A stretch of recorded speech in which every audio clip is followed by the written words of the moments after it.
Hello everyone, welcome to my YouTube channel.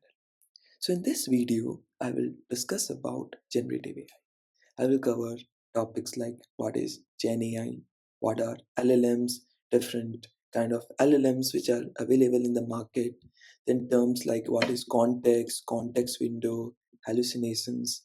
So let's get started. Now, generative AI, as the name suggests, it comes from the word generates. So it's something, it's an AI that generates new content, right? So it can generate text like ChatGPT, code like GitHub Copilot, then images we have Midjourney, the videos we have Soda. So it's kind of AI which is generating something which looks like human made, and that's why it has become very popular in every field, whether in software, in finance, in content creations, everywhere Gen AI is being used. One important point here is that AI is not new. It has been for decades. But if you notice, traditional AIs, they were mainly used for classifying things. Like you must have used these AI, although you might not recognize it. There are tools like maybe Google route suggestions, YouTube recommendations, spam detection. They've all used AI under the hood. For example, spam detection, they are being trained on email data, okay, and they are being trained to identify suspicious keywords or some link patterns, some the time and all those. It has been trained on that, and it helps to classify spam or not spam, like that. So we have to, if I want to like differentiate like what generative AI is and what traditional AI is, I would say traditional AIs, they were mainly used for predicting or classifying things, while generative AI is being used for creating new content. Now, creating new content, all these it's possible because of LLMs. Now, LLMs, if I talk about it, think of it like a human brain. Okay, just like we human brain, we learn different things, we are being trained on different datas. LLM can be thought of like that, and they are being trained on a massive data sets.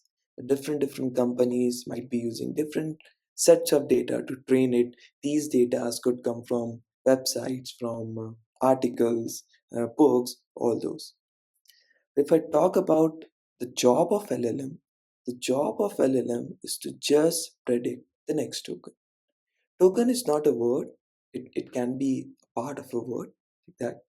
So if I give you one example, like if I ask you, I drink coffee in the, and I ask you to fill this, you probably might say morning based on your experience or what you have seen.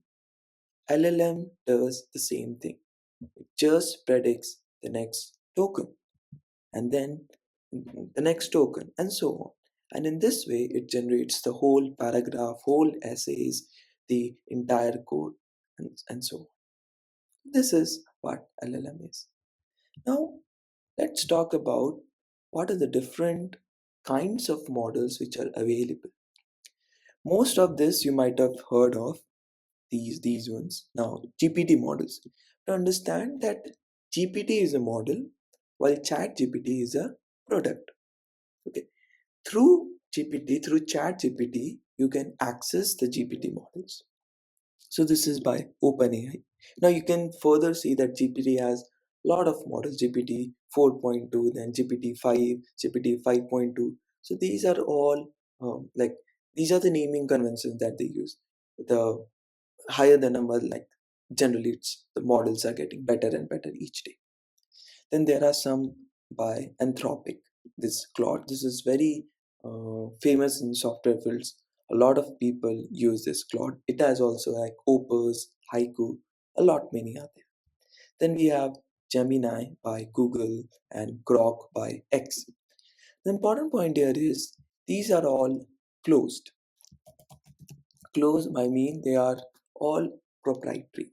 You can't download these models to your machine and experiment with it.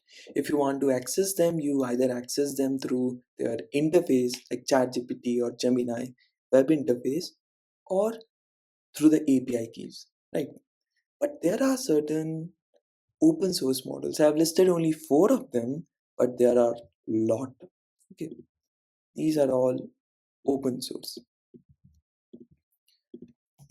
Now, with open source, you can actually go ahead, download these models in your machine, in your laptop itself, and experiment with it. It's basically working offline with these models. Llama is very popular. It's by Meta. Then we have Mistral by Mistral AI company. And then Alibaba also have one very popular Qwen. DeepSeek is also there. So these are open source. You can download them.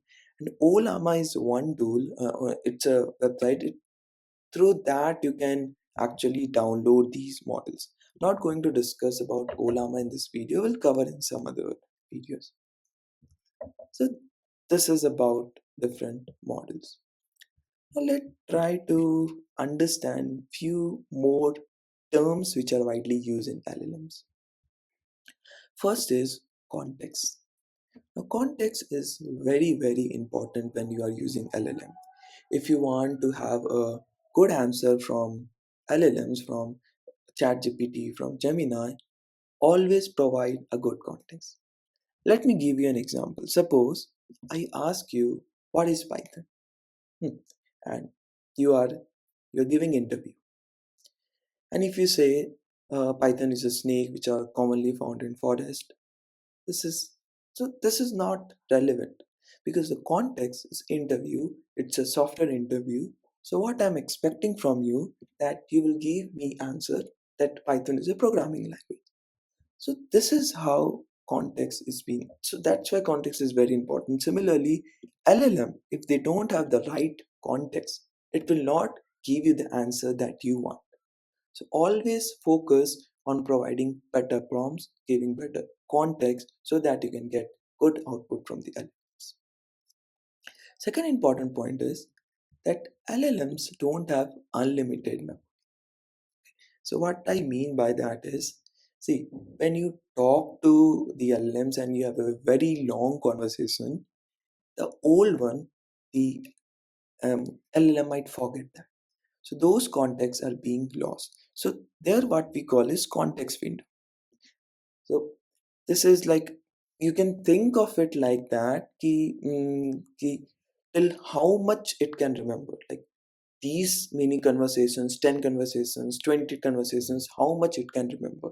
And this varies. Like different models have defined their own context window.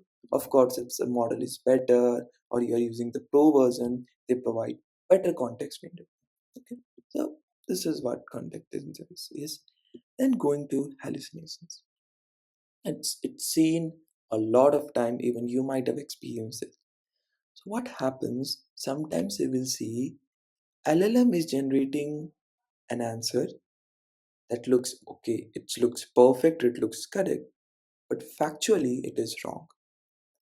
It happens a lot of time because, as I explained you before, what LLM does, it predicts the next token. And if it doesn't know, it doesn't have facts, it will try to generate the new facts. So this would be, how can you prevent hallucinations? It is by giving a better prompt is very important. If you give better prompt, better context, there is a lot of chance that you will not face hallucinations by any. That's all for this video. Thank you.